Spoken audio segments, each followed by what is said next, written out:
It was nearly 2 a.m. when the sound came through the monitor.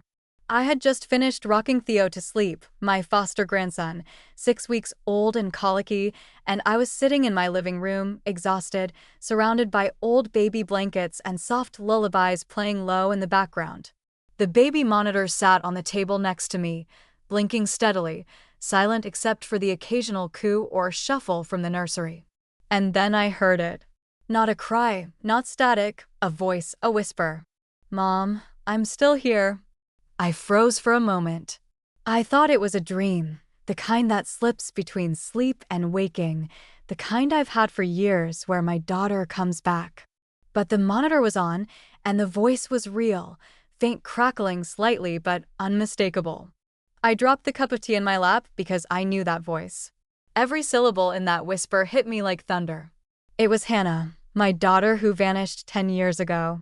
Before we go any further, let us know in the comments where you're watching from and if you've ever held on to hope when everyone else told you to let go. Like, share, and subscribe. These stories matter, and you never know who might need to hear them. 10 years, 10 empty birthdays, 10 missed Christmases, 10 unanswered prayers. Everyone told me to move on, that maybe she had run away, that she was gone for good, that number 16-year-old disappears without a reason. But they didn't know Hannah like I did. They didn't know the way she used to braid my hair while I read to her, or the way she hummed when she was nervous, or how even at 5 she could tell when I was hiding sadness behind a smile. I've replayed the day she vanished 1,000 times. I walked into her room and saw her favorite hoodie gone. Her shoes by the back door were missing, but her toothbrush was still in the bathroom, her bed made perfectly the way she always did when she wanted to please me. No note, no sign of struggle, no goodbye, just silence. For 10 long years, I kept her room exactly the way it was. I told myself it was for when she came back, but deep down I think I just didn't know how to let go without dying a little inside. So I lived. I got older. I started volunteering at the church. I began fostering again. Babies mostly. It helped me stay upright. Theo came to me just a few weeks ago, left anonymously outside the clinic where I work part-time. They said he needed a quiet home, somewhere with love. I didn't ask questions, I just said yes. And now, sitting there staring at the monitor, I felt like I was standing at the edge of something, a cliff, a tunnel, a door cracked just enough to let in one impossible truth. Hannah was alive, or someone wanted me to think she was. The voice came again, softer this time. "Mom, it's me. I'm still here." I felt every hair on my arm stand straight. I grabbed the monitor, rewound it, pressed play again. It wasn't an echo, it wasn't a glitch. It was her, the same intonation, the same breath between words, as if she were speaking through a tunnel or maybe a bad radio station. I didn't scream, I didn't cry. I just sat there frozen, unable to breathe, with one thought looping in my head. If this is real, she's trying to reach me, and if she's trying to reach me, that means she never truly left. Before the silence, before the nightmare that stretched across a decade, there was laughter, light, ordinary, beautiful laughter that echoed through our modest farmhouse in rural Ohio. That's how I remember life with Hannah, not in grand gestures, but in the rhythm of our routine, two people orbiting each other with unspoken understanding. I raised Hannah alone after my husband, Thomas, passed from a sudden heart attack when she was only 4. He was my college sweetheart, a high school English teacher with soft eyes and a louder laugh than he realized. I never remarried, not because I didn't have offers, but because I didn't need anything more than Hannah. She was a quiet child, introspective. She'd spend hours coloring birds from our backyard or reading library books by the window. I used to call her my old soul because she seemed to feel things more deeply than other children. But she wasn't withdrawn, not then. She was warm, curious, and deeply affectionate. We had traditions, just the two of us. Sunday afternoons were for baking blueberry muffins or banana bread, depending on what was on sale. Friday nights were for mystery marathons where we'd snuggle up with popcorn and old detective shows. Every night, no matter how tired I was, I read her a chapter from whatever book we were on, Nancy Drew, The Boxcar Children, then later To Kill a Mockingbird, which became her favorite. She called me her best friend, and truthfully, she was mine. The house was small but felt full. I didn't make much as a librarian, but I budgeted carefully. I packed her lunches with handwritten notes inside. I sewed her Halloween costumes myself. One year she was an owl, and I spent 3 weeks hand-cutting feathers from felt. She wore it for 5 straight days. There was one picture of us that everyone used to comment on Hannah's 8th grade graduation. She was wearing a blue dress that we had picked out together at the thrift store. I had curled her hair. We both looked so happy. She was standing with her arm around my waist, beaming with braces and that half-smile she always tried to hide when she was proud of herself. That photo stayed on our fridge for years. Looking back now, I can see the pieces, the tiny cracks forming, but at the time, life felt steady, whole. I thought I had done everything right. We even talked openly, or so I believed, about puberty, about boys, about mental health. I told her there was nothing she couldn't bring to me, and she always nodded, always smiled, always said, "I know, Mom." I never expected the distance that came later. It didn't start like a slap, more like a slow fading. But before the silence, before the missing posters, before the sleepless nights and phone calls with detectives who had already moved on to the next case, there was Hannah at 13, curled up beside me, asking how many stars I thought were in the sky. I told her I didn't know, but if I had to count one for every reason I loved you, I said we'd still be here tomorrow. She giggled and squeezed my hand. "You're so cheesy," and then she whispered, "Don't ever leave, okay?" I remember that night in perfect clarity, the feel of her small fingers in mine, the cicadas outside the open window, the way the moonlight made her hair look almost silver. I didn't know it then, but I was already losing her, not because I wasn't paying attention, but because evil doesn't always kick the door down. Sometimes it knocks softly, and sometimes it waits. In the days that followed, I held on to those memories like a life raft. They weren't just nostalgia, they were proof. Proof that she had once been here, that I hadn't imagined the love we shared, that she hadn't always been a missing person on a milk carton or a cold case number on a dusty file. She was my daughter, and once, not so long ago, she had been happy. The shift started so quietly I almost missed it. Hannah was 15, sophomore year. She had just started at the local public high school after we could no longer afford her private school tuition. She didn't complain. She never did. She just smiled and told me she didn't mind that she'd make new friends. At first, it seemed like everything was fine. She still did her chores, still came down for dinner, still read before bed. But there was one night, one moment that I can't shake from my memory. I had come home from work later than usual. The library had hosted a fundraiser, and I stayed to help clean up. It was nearly 8 p.m. when I pulled into the driveway, the porch light casting a familiar warm glow against the white siding of our house. I was humming, carrying leftover cupcakes in a Tupperware container, eager to surprise Hannah. I walked inside and called her name. No answer. The house was dim, the TV was off, but her bedroom door was cracked open, and I could see a sliver of her sitting cross-legged on the floor, staring at something in her hands. It was a photograph, one I didn't recognize. When I stepped closer, she jumped, startled, like I'd caught her stealing. She shoved the picture under a stack of books and forced a smile. "Hey," she said too fast, "you're home early." I remember her tone, tight, guarded. That wasn't like her. I asked if everything was okay. She shrugged, just homework. Then I noticed it. Her favorite sweater, the blue one with the floral cuffs, was torn at the shoulder, not ripped from wear but jagged, like it had been yanked hard. And her wrist had a faint red mark, like she had been grabbed. "Hannah," I asked, stepping into the room, "what happened to your sweater?" She looked down and pulled her sleeve over it. "Oh, it got caught on a locker. No big deal." I believed her, or maybe I wanted to believe her. I told myself it was just high school hormones, stress, kids being clumsy.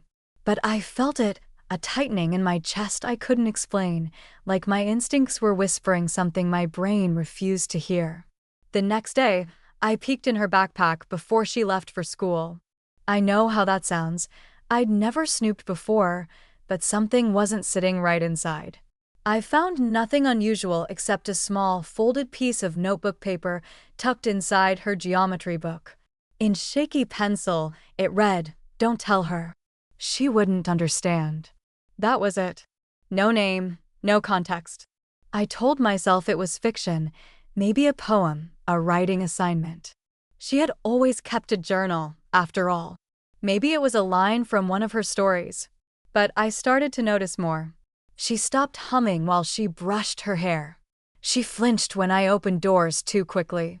She never asked for a ride anymore, even in the rain. One morning, I woke up early and saw her sneaking out the back door at dawn. I followed at a distance. She didn't notice me.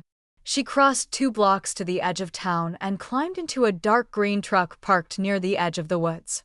I didn't recognize the driver, and something in my gut turned cold. I confronted her that evening. Gently, I asked who the man was. She told me it was just someone from school, a friend's older brother giving her a ride. I asked for his name. She clammed up. "Don't worry about it, Mom. You're overreacting." I grounded her. She didn't argue. She didn't cry. She just went to her room and shut the door. That silence, that lack of reaction, terrified me more than any screaming ever could. I remember lying in bed that night, staring at the ceiling, trying to make sense of it all. Maybe she was growing up. Maybe she was asserting her independence. Maybe I was hovering too close. But deep down, I felt something had changed. A crack had formed between us, and something or someone was widening it. The shift in our relationship didn't come like a thunderclap. It came like water dripping through stone, slow, steady, devastating. At first, I tried to rationalize it. Teenagers pull away, they seek space. I told myself this was just Hannah growing up. But it wasn't. It was a quiet unraveling, one thread at a time, until I barely recognized the child I'd raised. She stopped meeting my eyes at the breakfast table. She started eating earlier or later, or not at all. Some days, I'd find her cereal bowl in the sink long after I'd gone to work, a silent signal that we no longer shared mornings. When I'd ask how her day was, she'd shrug or give one-word answers. Fine, normal, boring. And then came the new habits. She'd close her bedroom door. She'd lock it. She never used to do that. She was always an open-door kid. We used to joke that we knew each other's footsteps by sound. Now, I barely heard hers at all. I'd knock. "Hannah, you okay?" "Yeah." "You sure?" "Mom, I'm fine, please." The tone was always clipped, tired, like I was a burden, like asking was a violation. It broke something in me. One afternoon, I left a cup of her favorite hot cocoa outside her door, marshmallows on top, just the way she liked. She never opened the door.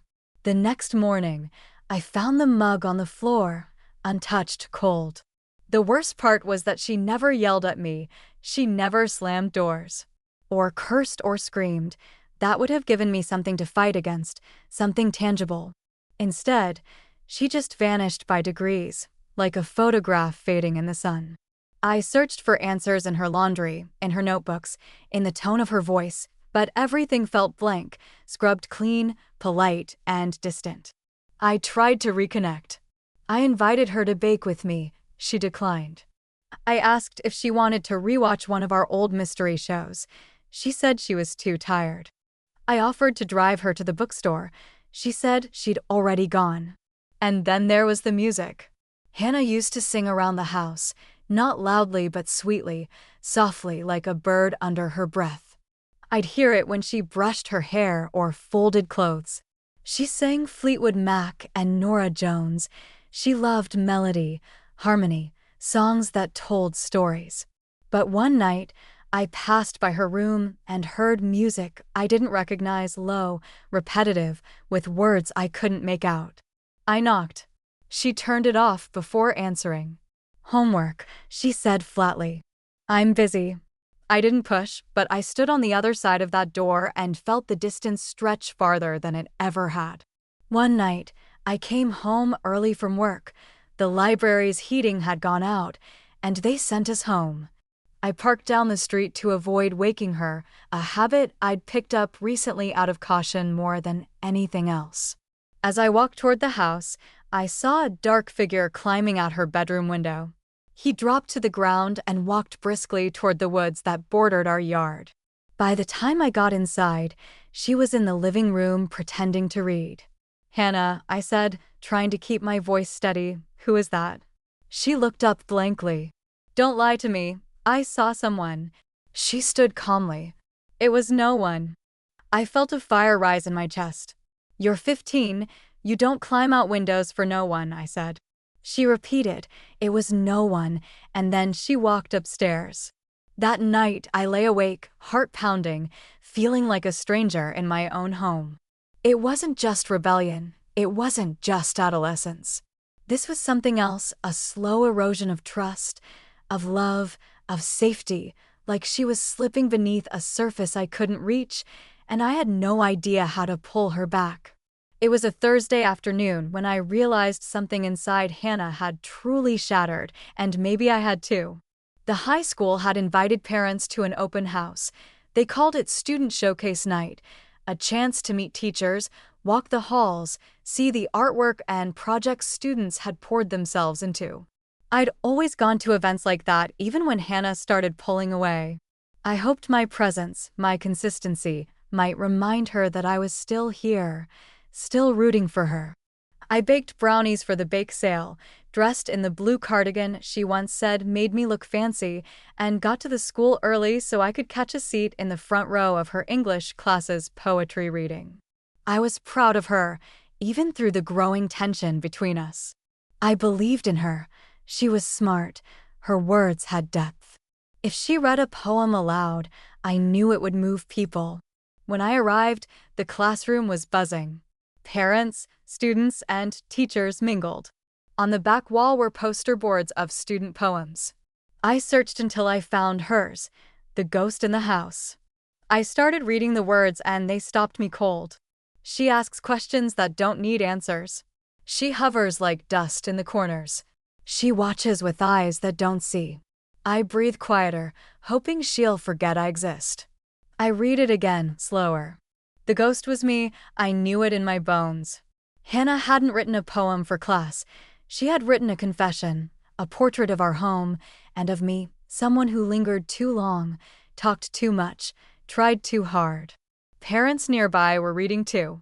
A mother beside me whispered, "Wow, that's raw." I forced a smile. My stomach twisted, but I nodded politely. I told myself I was overreacting. Maybe I was reading into it. Then I heard them, 2 girls, students standing behind me near the snack table. "Is her mom here?" "Yeah," one of them snickered. "That's her right there."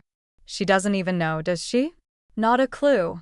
They laughed, not loudly but cruelly, like insiders sharing a joke, the kind of laughter that sinks into your skin. I turned, and they froze, realizing I'd heard. One girl smiled awkwardly, then looked away. I stood there, humiliated, not because I didn't understand the joke, but because I did. Whatever was going on with Hannah wasn't just a mother-daughter rift. It wasn't just a season of teenage angst. It was public, it was known, and I was the last to see it. I looked for her, scanned the classroom, and finally spotted her across the hall talking to a boy I didn't recognize, tall, lean, black hoodie pulled halfway over his head. He was too old for the school. I stepped toward her. "Hannah," I called. She glanced over her shoulder, her face turned to stone. "Hi, sweetie," I said, trying to sound casual. "I loved your poem. Maybe we can talk about it later." She didn't answer. The boy leaned in, whispered something. She laughed, not at his joke, not out of joy, but to show me she didn't care that I was there. And then she turned back to him and walked down the hallway without a word to me. People saw it, other parents, teachers. I could feel their eyes flick toward me, then away. I stood alone in that school hallway, surrounded by children and conversations and smiles, feeling like the ghost she had written about. That was the moment I stopped pretending everything was okay, because something about the way she looked through me, not past me, but through me, told me that I was no longer part of her world. Whatever held her, whatever changed her, had taken her someplace I couldn't follow. I didn't cry until I got home, but when I did, I cried hard on the kitchen floor, the cardigan still buttoned to my throat, the brownies still wrapped in cellophane in my tote bag. I wept not just for my daughter, but for the version of myself that had believed love alone would be enough. The day Hannah left wasn't cinematic. There was no shouting match, no slammed doors, no dramatic ultimatum, just a cold Ohio sky, the hush of an empty room, and the eerie stillness of a life interrupted. It was late October. The trees had shed most of their leaves, and the air smelled like distant wood smoke. I remember because I had paused on my porch that morning, cradling a cup of coffee, wondering if I should dig the rake out of the garage. I remember thinking how quickly the seasons had changed this year.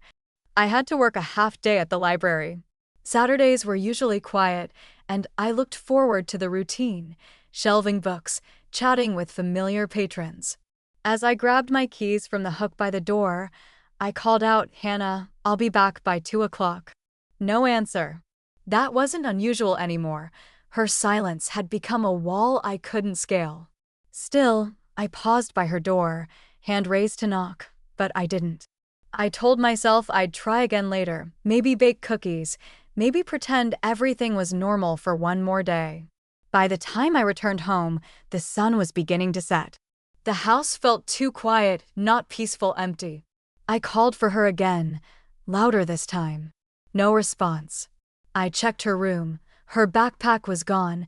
Her drawers were partially open, half empty. Her shoes, the worn white ones with the pink laces, were missing from the doorway.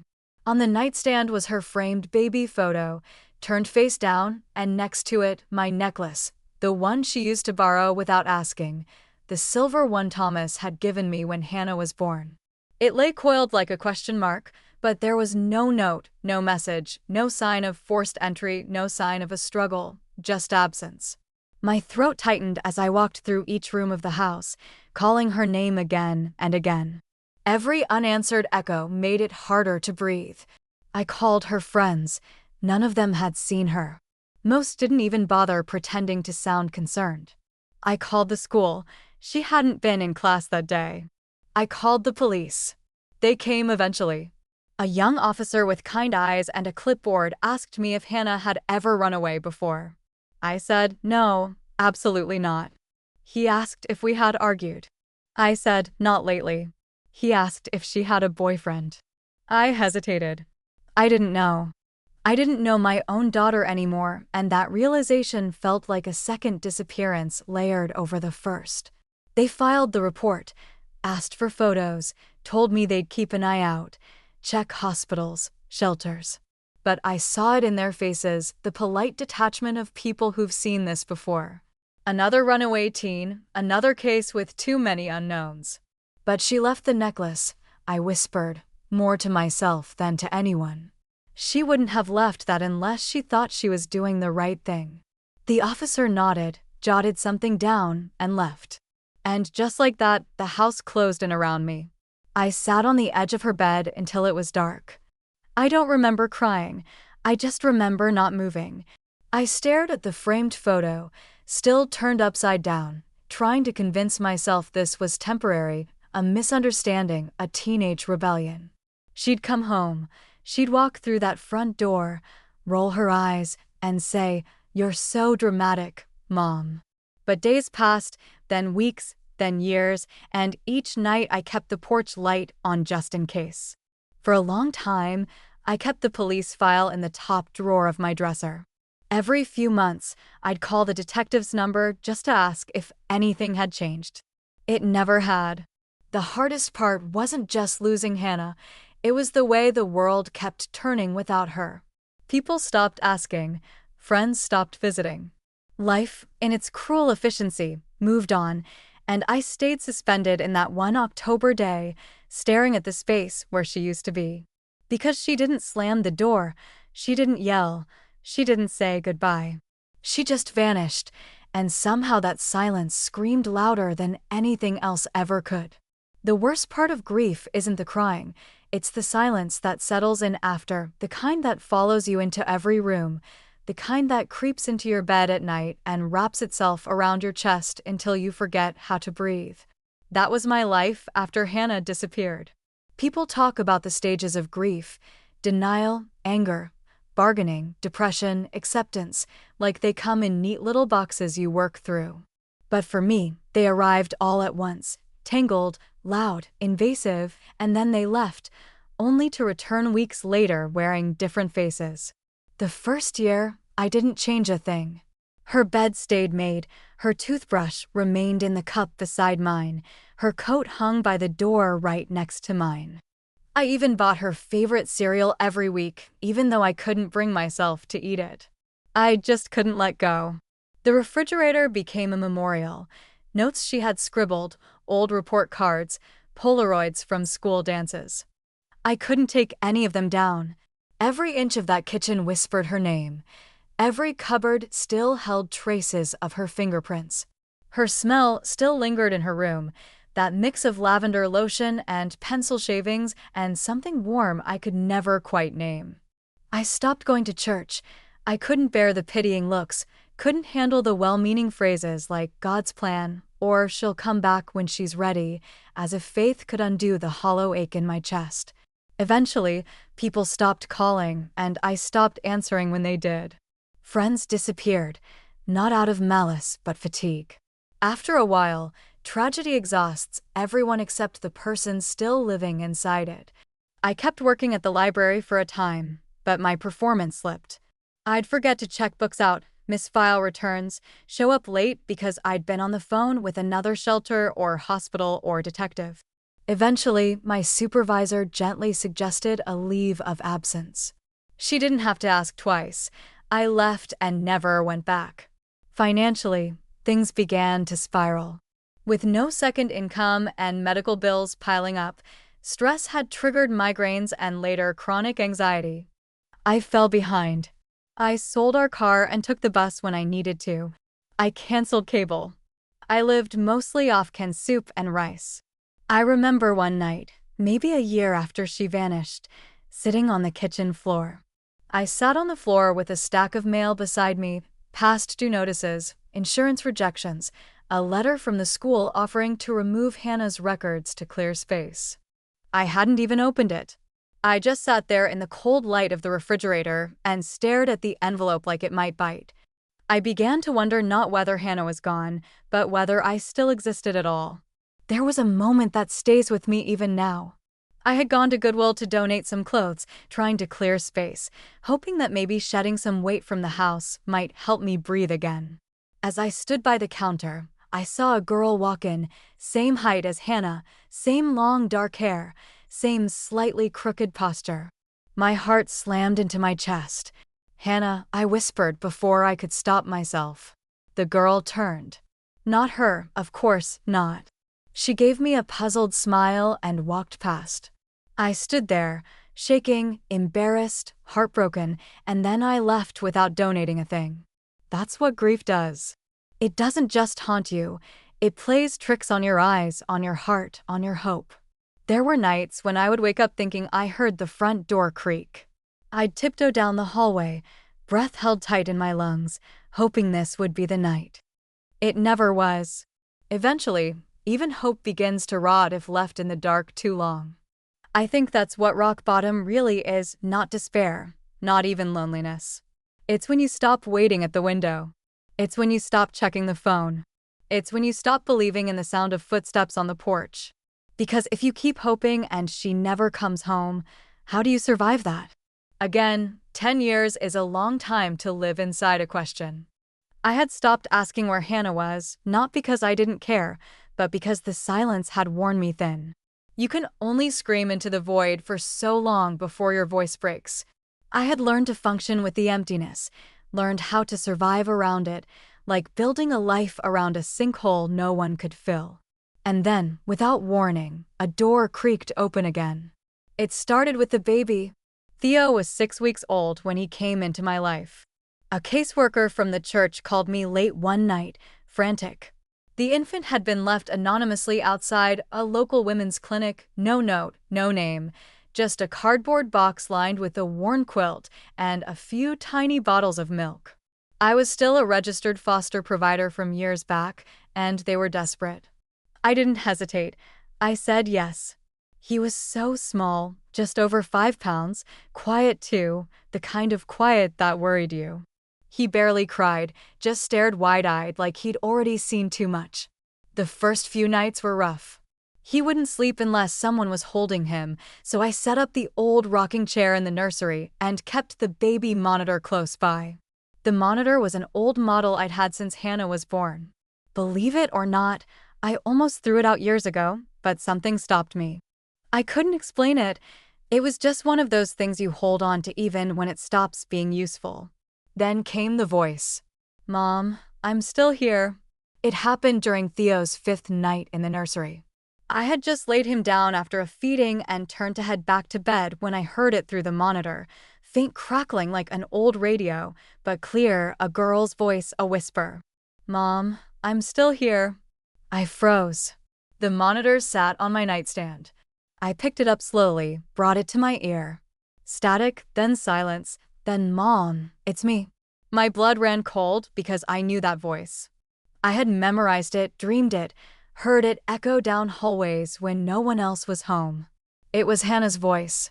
I replayed the monitor's audio 3 times, hands trembling, heart racing. It didn't make sense.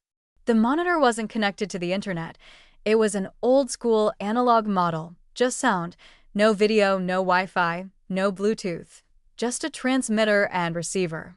And yet, there she was, saying the impossible. For a moment, I wondered if I was losing my mind, if maybe grief had finally turned into delusion. But the voice wasn't imagined. It had been recorded, real, and that changed everything. I began looking closer at everything Theo had come with. There wasn't much. The quilt, 2 used bottles, a note from the clinic saying, "No known birth record." But something about the quilt stood out. The stitching on the corner was sloppy, like a child had done it. 3 letters were embroidered in light blue thread, H.M. Hannah Monroe. I sat on the couch, holding the quilt to my chest, rocking slightly without realizing it.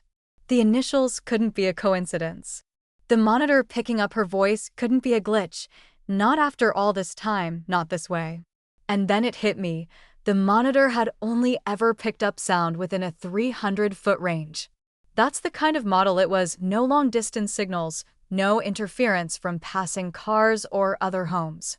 If her voice came through that device, it meant only one thing: she was or had recently been nearby. My mind raced. Could she have been the one to drop off Theo? Had she hidden him here for me to find? Was this her way of reaching out, safely, silently, in the only way she could? I couldn't sleep that night. Instead, I sat in the nursery holding Theo, whispering stories into the darkness, hoping that wherever Hannah was, she could hear me too. Something was happening. Something had shifted. 10 years of silence, and now a whisper, a breadcrumb, a thread. I knew deep in my bones I was supposed to follow it. Something changed in me after I heard Hannah's voice. It wasn't loud or dramatic. There was no bolt of lightning, no sudden burst of energy or inspiration. It was quieter than that, like a flicker in a dark hallway, small but enough to see by. For the first time in years, I felt awake. Grief had made everything heavy. Even the small things, getting dressed, feeding the cat, walking to the mailbox, felt like wading through mud. I had learned to live underwater, to breathe in a world where everything sounded muffled. But that night, with Theo asleep against my chest and Hannah's whisper still echoing through my head, I felt something stir inside. To me, a kind of clarity, not confidence, not yet, but purpose. I sat at the kitchen table until sunrise, writing down everything I remembered from the night before. Every word I heard, every detail about the monitor, the quilt, Theo's features, the shape of his eyes, the slight cleft in his chin. Both details I remembered from when Hannah was little. I didn't want to forget anything, not this time. The next morning, I did something I hadn't done in years. I called Frank Keller. He was the retired detective who had led Hannah's missing person case during the first 2 years. Back then, Frank was the only one who didn't treat me like a hysterical mother. He never promised miracles, but he listened. He took the case personally. When he retired, I lost hope in the system, but now I needed him again. He picked up on the second ring. His voice was older, raspier, but kind. "Evelyn Monroe," he said. "Been a long time." I didn't waste time. I told him about the baby monitor, about the quilt, about the initials. He didn't scoff, didn't brush me off. Instead, he said, "You still have the monitor?" "Yes, I want to take a look at it." And just like that, the ember in my chest grew warmer. Frank came by the next day, bringing with him a small toolbox and an old signal reader he used during surveillance work.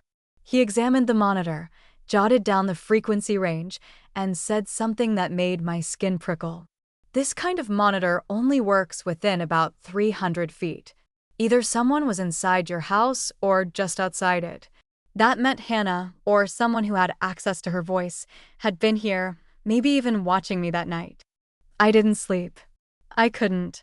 I sat in the living room with every light off, staring at the monitor, waiting for the voice again. It never came. But around 3 a.m., I noticed something odd. Theo's baby bottle, the one I'd cleaned and dried hours before, had been moved just slightly. The tip of the nipple was damp, as if someone had tested it. I started locking every window. I set up motion lights. I called a girl from church named June, a college student studying cybersecurity who helped with the tech booth on Sundays. I told her I needed help tracking any signal interference from the monitor. She didn't ask questions, just came over with a laptop and a makeshift antenna. Excited by the challenge, we spent 2 days running signal diagnostics, and on the third night, we caught a spike, a short burst of frequency traced to the edge of the woods behind my property. Then nothing. It was like someone had tried to reach out, then vanished again. That was when I knew Hannah was nearby. Maybe not physically close, but emotionally, spiritually, intentionally. She hadn't forgotten me. She hadn't abandoned me. She had been trying, in the only way she could, to tell me she was alive, and that was all I needed. Grief had made me passive, but love and hope made me dangerous. I wasn't going to sit still anymore. I started driving around the outskirts of town, visiting shelters, clinics, halfway houses. Not asking directly, but showing photos, listening, watching for reactions. I cleaned out the guest room and turned it into a research space, notes pinned on the wall, timelines redrawn, faces from old reports re-examined under new light. I stopped waiting for Hannah to come home. I started planning to find her. I didn't tell anyone what I was doing, not the church, not my neighbors, not even Frank or June, though they were helping in their own ways. I wasn't being secretive to be clever. I was being silent because something inside me told me that whatever was happening, whatever this was, needed space to unfold like a delicate wire being tugged from the dark. I didn't want to snap it by moving too fast. I started with the monitor. Frank had helped me understand its limitations. June had confirmed the signal was analog, hyperlocal, and couldn't have come from miles away. That meant someone, Hannah maybe, had been within shouting distance of my house. So I took it a step further. I ordered 3 more used baby monitors from different thrift stores around the county. I tuned each one to slightly different frequencies, then I placed them in different rooms of my home: kitchen, guest room, front porch. I rotated them every night. I kept a log of everything I heard, even the static. Most nights there was nothing, but one night around 2:45 a.m., I heard a faint hum in the kitchen unit, a tune, soft and repetitive. It took me a moment, but when I realized what it was, my knees buckled.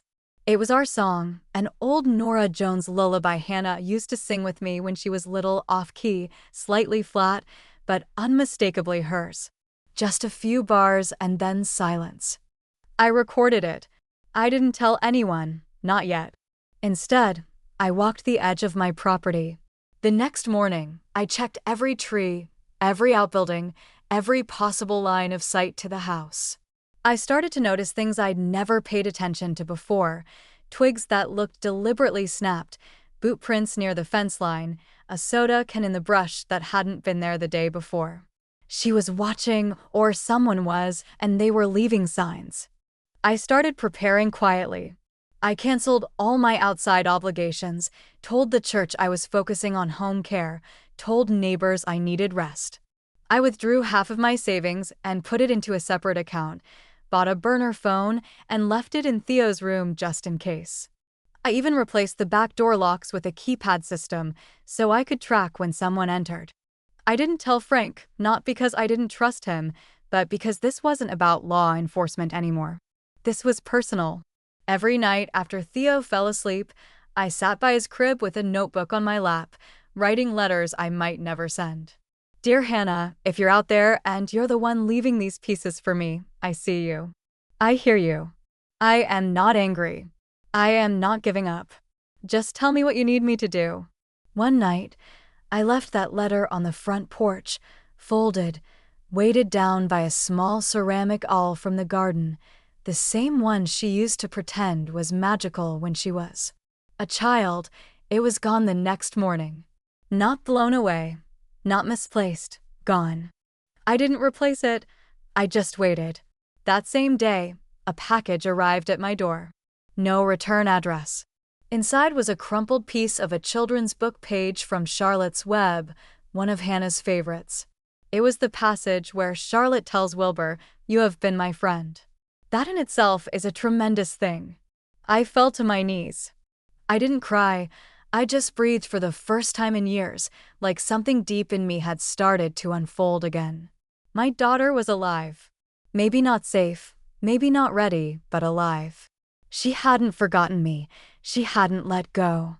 And I would not waste the chance she was giving me. So I kept building the net, setting it up piece by piece, like a mother squirrel preparing for winter. Quiet, meticulous, ready, because something was coming, and this time I would be ready. It didn't happen all at once, but slowly, quietly, the weight began to tilt in my favor. After a decade of paralysis, of haunting grief and unanswered questions, I could feel it, a subtle but undeniable shift in the air. The fear that had lived in my chest like a second heartbeat started to loosen. I wasn't just surviving anymore. I was watching, waiting, thinking. Not like a mother consumed by loss, but like a woman preparing for a storm she could finally see coming. For the first time in 10 years, I wasn't chasing shadows. They were circling me.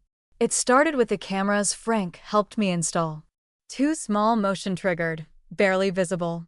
One faced the backyard tree line, the other faced the porch. Both fed into an old tablet I kept hidden inside a kitchen drawer. I checked it every morning, and one morning I saw something that stopped me cold. A woman, hooded, slender, moving fast, low to the ground.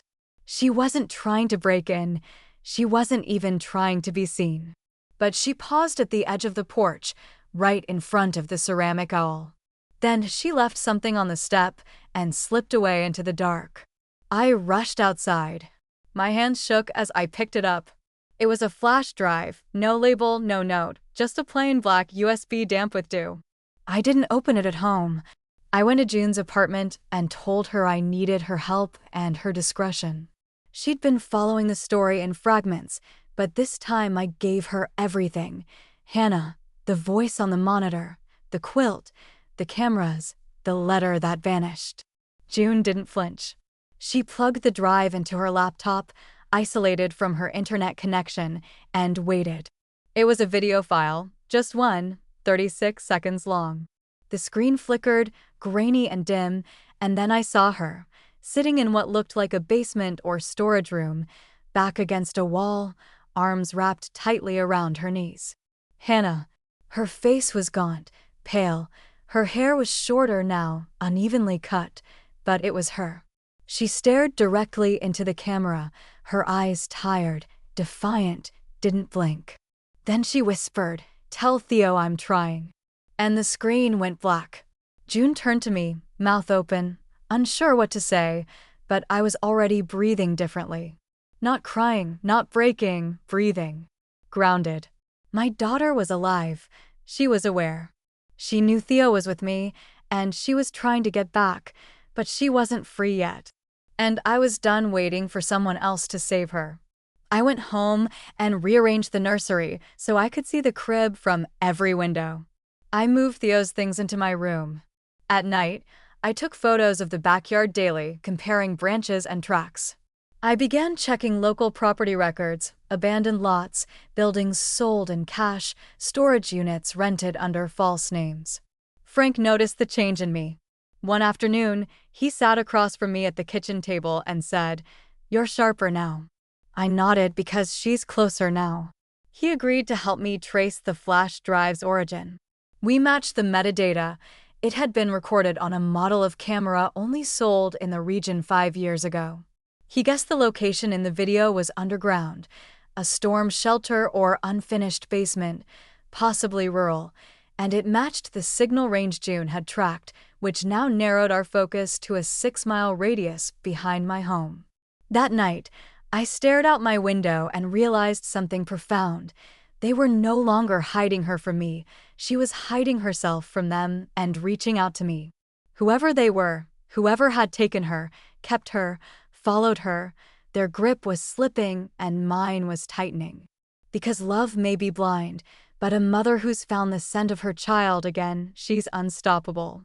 And whether they knew it or not, whether she even knew it yet or not, the moment Hannah whispered into that camera, the moment she let herself be seen, the power began to shift. Not because I had more resources, not because I was stronger, but because I knew. I knew she was fighting, and I was done fighting alone. The morning it happened, the world felt eerily normal. Theo had finally slept through the night. The sun poured through the windows in that pale gold way it only does in late fall. I made coffee, folded the laundry, and sat on the porch with my notebook, pretending to plan dinner, all while my mind burned with a single word: today. I didn't know how I knew, but I did. Something in the air had shifted. The stillness wasn't peaceful anymore. It was electric, like the pause before a thunderstorm. At 11:17 a.m., the knock came. Not the doorbell, a single knock, then silence. I opened the door slowly, barely breathing, and there she was, standing on my porch. Hannah. Not a video, not a whisper through the monitor, not a memory, my daughter in front of me, 10 years older, 10 years changed. She was thin, pale, wrapped in a threadbare coat 2 sizes too big. Her hair was pulled back in a shaky braid. Her shoes were worn, wet from the grass, but her eyes were the same, wide, watchful, haunted. I didn't cry, I didn't scream, I didn't reach for her. I just opened the door wider and said, "You're home." She didn't speak. She stepped inside like someone returning to a place that had once been safe, but had since become sacred. She stood in the entryway, scanning everything, the pictures, the table. A faint hum of the baby monitor. Then she whispered, "Is he here?" I nodded. "He's sleeping." She closed her eyes for a long second, like she was trying to hold herself upright with that one small truth. I led her to the kitchen, sat her at the table, and put warm tea in her hands. I didn't push. I didn't ask anything. I let her speak when she was ready, and when she did, her voice was barely audible. I didn't know if it was safe to come. I swallowed hard. "You're safe now." She looked at me, tears collecting at the corners of her eyes, but not falling. I was supposed to disappear. I leaned forward. "Did someone tell you that?" She nodded. "I got out 3 years ago, but I was scared. I didn't know if he was watching you. I didn't know if it was okay to come back." There it was, the presence I'd felt for years, but couldn't name, the shadow I'd sensed pulling her away. "Who was he, Hannah?" I asked, steady as I could. She took a deep breath. He was older. I met him online when I was 15. He told me things that made me feel seen, said you wouldn't understand, that you'd try to control me, that he'd protect me. She looked down at her tea. By the time I wanted to leave, I didn't know how. Her voice cracked. Then I got pregnant and I knew I couldn't stay. I reached across the table and took her hand. You were brave. She shook her head, tears finally falling. I left Theo where I knew someone kind would find him. I prayed every day that he'd end up with you. He did, I said softly. He's beautiful, Hannah. He looks like you when you were a baby. She smiled, the first real smile I'd seen in 10 years, fragile but alive. I asked her what she needed. She said, I just wanted to see him, just once, if that's okay. I brought her to the nursery. She stood at the doorway for a long time, watching him sleep. Then she whispered, I thought I lost everything, but he's here, and you're here. I stepped behind her, placed a hand on her shoulder. You don't have to run anymore. She turned slowly to me. Her face was calm now, resigned, clear. I have something for you, she said. She pulled a folded envelope from her coat. Inside was a journal page, her handwriting detailing the last known location of the man who took her, his name, and the shelter she'd hidden in. She had documented everything quietly, carefully for years. I couldn't fight him, she said, but you can. I nodded, not as a woman broken by grief, not as a mother clinging to hope, but as someone who had found her child again and was ready to finish what started the day we brought him in. It didn't feel like victory. It felt like closure, dragging itself into the light, slow, painful, overdue. I took Hannah's journal page straight to Frank. We met in his car, parked a few streets over from my house, engine off, heater running. He read through every line, his jaw tightening more with each paragraph. The man's name was Ray Douglas, mid-40s, worked construction jobs under fake names, no fixed address, no bank account, a ghost. He'd moved with Hannah from town to town, shelter to shelter, always staying just long enough to avoid questions, always keeping her just isolated enough that no one could help. Frank cursed under his breath as he read the locations Hannah had listed. Most of them were in rural Ohio and Pennsylvania. A few were shelters, a few were churches, and one was a trailer park she described in sickening detail. Cinder blocks instead of wheels, padlocks on the bedroom doors, bars on the windows. Hannah hadn't just escaped. She had survived, and now she was helping to end it. Frank called in a favor with someone he still knew at the state police. They couldn't do much officially. The case had been cold too long, and most of the evidence was circumstantial. But they could follow a lead. One of the last entries in Hannah's note said this: he still goes back to the yellow house on Route 9. The basement door is padlocked from the outside. I think he keeps things there. He doesn't know I saw. That was our target. We waited 3 days, then Frank called me just after lunch, voice shaking with adrenaline. We got him. He'd been coming out of the house when they arrived, casually, like he had nothing to hide, until they mentioned Hannah's name. That's when he ran. He didn't get far. Inside the basement, they found photos, old clothing, a shoebox full of IDs, most fake, one belonging to Hannah when she was 16. That was the turning point. Suddenly, it wasn't just Hannah's word. It was evidence, solid, chilling enough to open the case wide. He was arrested on charges of abduction, coercion, and false imprisonment. More charges came later when they found items from other missing girls, items that led to new investigations. Hannah didn't attend the arraignment. She couldn't. The trauma was too fresh, the fears still too close. But she gave a recorded statement.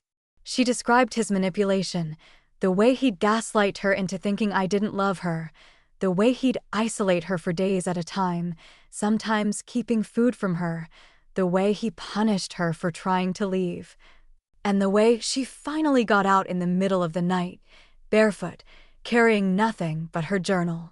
The part that stunned everyone, even Frank, was that Hannah never told anyone where she went after she left him because she never stopped moving. She stayed off the grid for 2 years, took odd jobs under aliases, slept in shelters, ate at soup kitchens, all while raising Theo alone, trying to find a safe moment to bring him into the world. When she finally felt brave enough, she came back to the town she'd grown up in, back to me.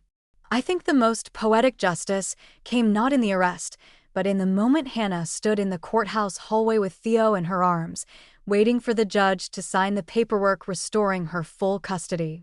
It was quiet, simple, but so deeply powerful. She held her son like a shield, not to protect herself, but to remind herself that she had won, that she was no longer under anyone's control, that the system, broken as it sometimes is, had bent toward her truth. I watched her sign the last form. Her hand shook. "But steady," the clerk asked. "Are you sure this is how you want to list his name?" Hannah nodded. "Yes. Theo Monroe, her name. No one else's." It was the cleanest kind of justice, not vengeance, not revenge, not rage, but reclamation. She didn't need to see Ray again, didn't need to scream or confront him. She'd already taken everything he tried to steal, her voice, her freedom, her son, her life. And for the first time in a decade, I looked at my daughter and saw not a victim, but a warrior. The days after the court hearing were quiet, not in a sad way, but in a still, sacred kind of way, like the world had been holding its breath for too long, and now it could finally exhale. Hannah didn't rush into anything. She didn't throw herself into motherhood with the kind of picture-perfect enthusiasm people expect after a dramatic reunion. She moved slowly, cautiously, like someone learning how to walk again after years of crawling in the dark. And I didn't push her. Some mornings, she would wake before sunrise and just sit beside Poe's crib, watching him breathe. Other days, she stayed in her room for hours, door cracked open just enough for the sound of cartoons to float through. The baby made her laugh sometimes, tiny, uncertain laughs, like she couldn't quite believe he was real. She was here, but not all the way back, not yet.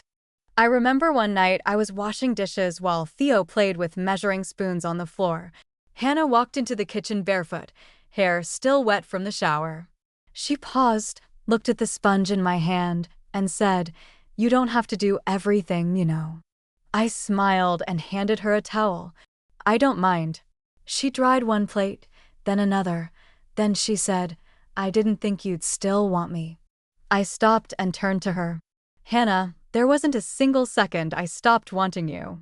Her face crumbled just for a moment. Then she nodded, wiped her cheek with the edge of the towel, and changed the subject. "Do we still have that book? The one about the spider and the pig?" "Charlotte's Web," I asked. She nodded. "He should have it when he's older." It meant a lot to me.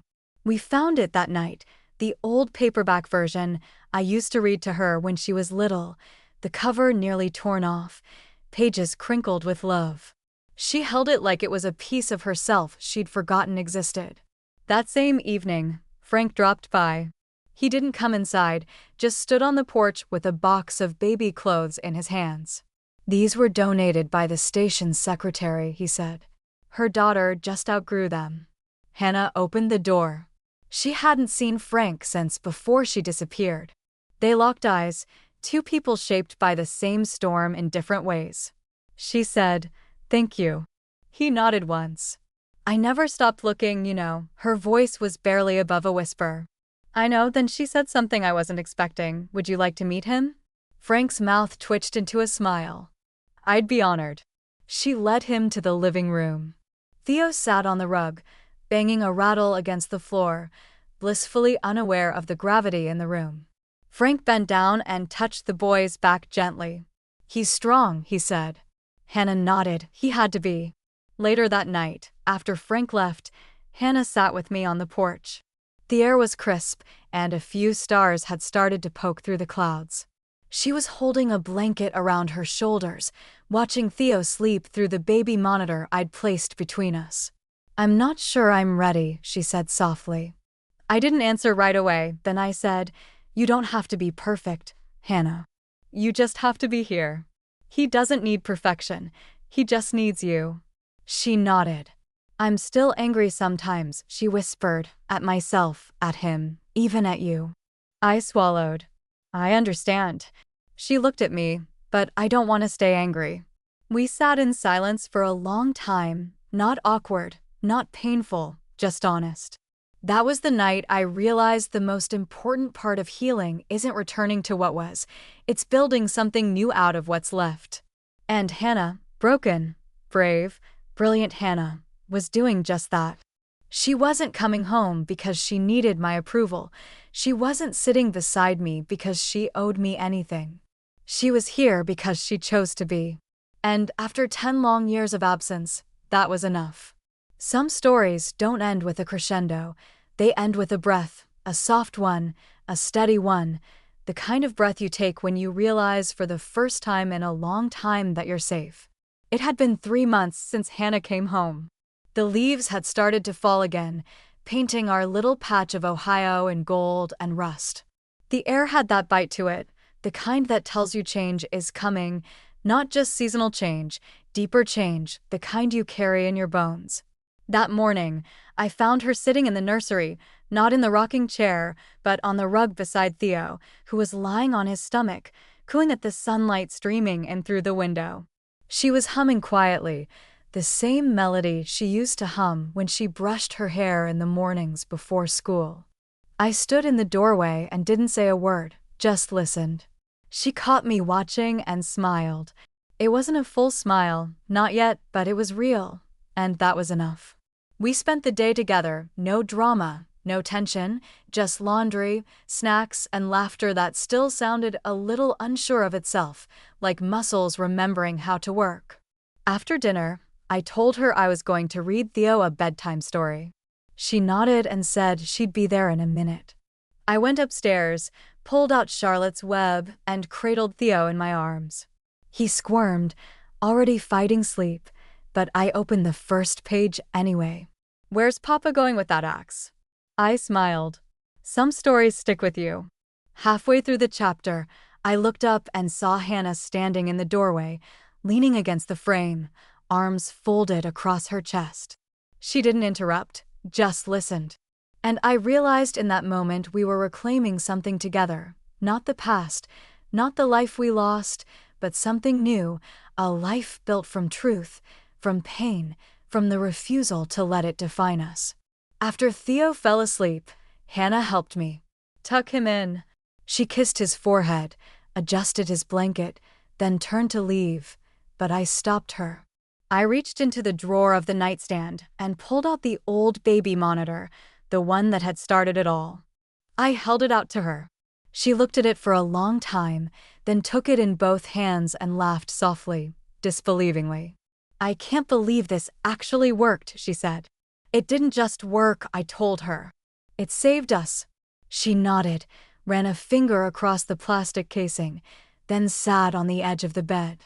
Sometimes I wonder, she said, what my life would have been like if I had never answered that message, if I'd just come home that day instead. I sat beside her. I used to ask myself that too. I admitted what I could have done differently, what I missed, where I failed. She turned to me. You didn't fail. The words came so quickly, so certainly, they took me by surprise. I opened my mouth to respond, but she cut me off. You didn't fail, Mom. I got lost. We sat there in silence, surrounded by baby books and stuffed animals and a monitor that had once carried a miracle through static. Eventually, she stood. Good night. Good night, baby, I said. She paused in the doorway, turned back one last time. I'm still here, she said, just like she had whispered through the monitor that first night. Only this time, her voice wasn't afraid. It was proud, it was steady, and it was home. Later, when the house was quiet and Theo was asleep, I went outside and sat on the porch with a blanket around my shoulders. The stars were bright. The wind carried the sound of distant crickets. Somewhere inside, the floor creaked with Hannah's footsteps, and I realized I didn't need all the answers anymore. I didn't need to know why things happened the way they did. I didn't need to fix the past because Hannah wasn't a mystery I needed to solve. She was a woman I got to love again. And in the quiet of that night, under the same stars I used to count with her when she was a child, I finally allowed myself to exhale. Not because the pain was gone, but because the pain didn't get the last word. She did.